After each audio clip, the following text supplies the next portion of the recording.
Alright everyone, now it's time to talk about the Tucker-Carlson NSA scandal. At this point, this is a major scandal, which is why, of course, you're not hearing much about it on like CNN, MSNBC, except for people to say Tucker-Carlson's nuts, he's just paranoid or doing propaganda or something. The NSA would never spy on him. Now, the first initial reaction was, of course they are.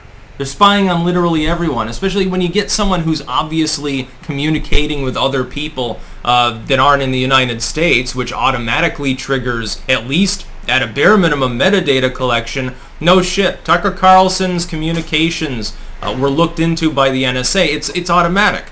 I talk to people, for example, that are in other countries. Those communications are automatically swept up into their systems for possible review. Now, that doesn't mean that they're live, manually looked through to like on a regular basis, although it's possible. But in this case, it looks like Tucker Carlson's emails to and from the Kremlin were unmasked and sent to the legacy media. So in other words, the NSA, at some level, whether this was authorized or whether this was a rogue agent that just said, oh shit, this is Tucker Carlson's stuff, I'm going to love int on this one and I'm going to send it in to destroy his career.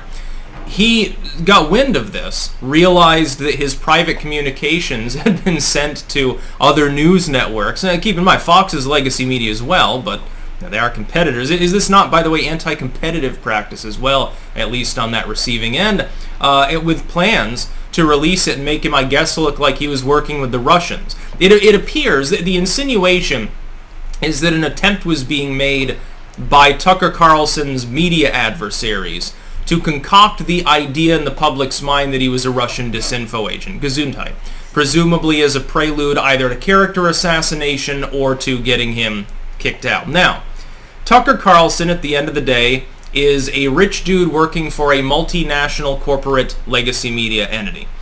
If they're willing to weaponize the spying, the unconstitutional NSA spying apparatus through other globalistic corporations that at the end of the day basically only pretend to compete with Fox for most purposes. Fox simply operates on the other imaginary end of the spectrum and then caters to the lowest common denominator of neocondom half the time.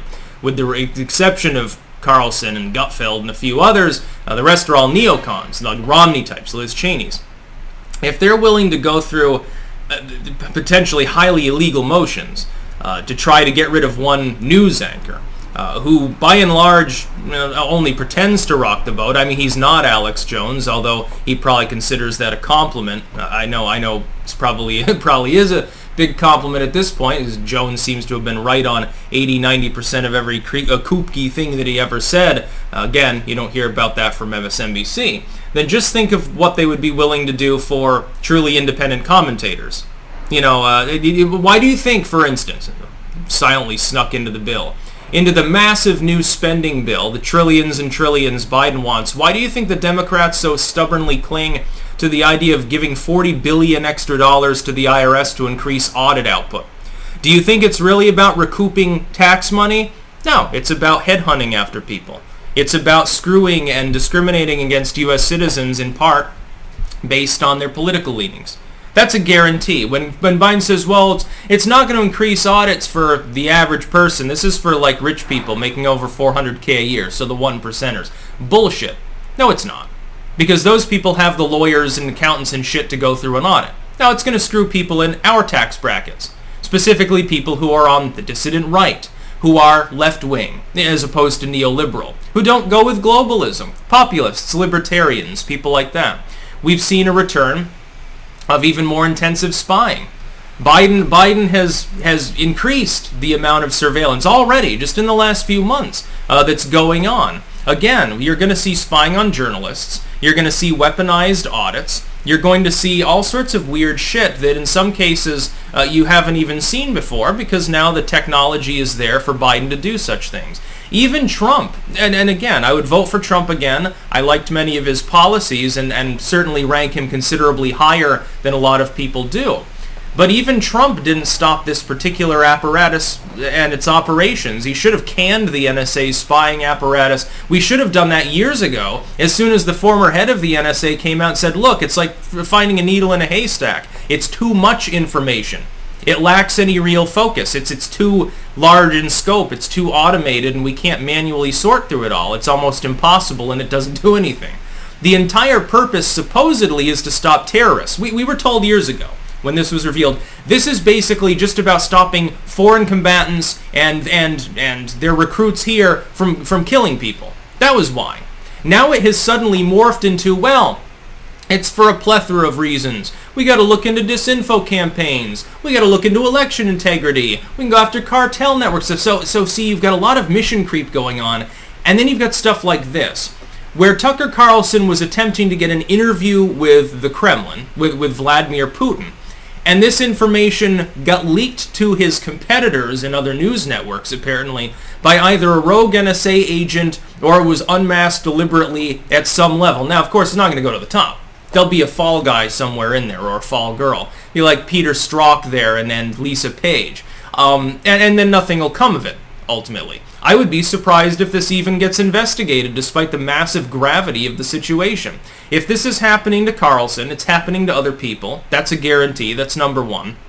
It's a misuse of bureaucratic power.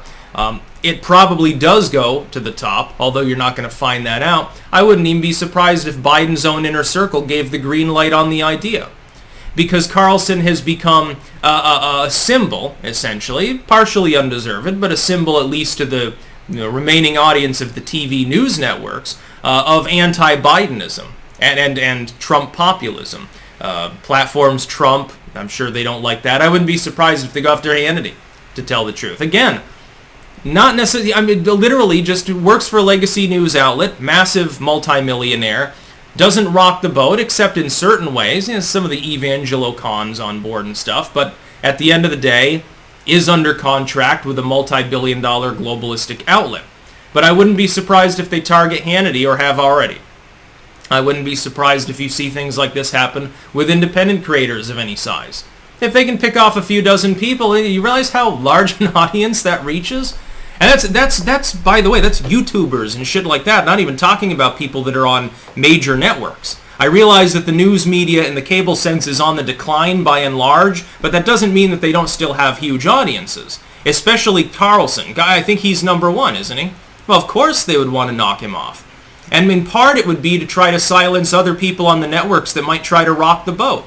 Because if they can take Carlson down, they can spin stories about everyone else. Again, it looks like, and this should be damning, really think about what this means. It appears that a rogue NSA agent or some NSA official was trying to screw Carlson's career by selectively leaking material to make him look like he was in league with the Russians. Well, that's kind of concerning now, isn't it?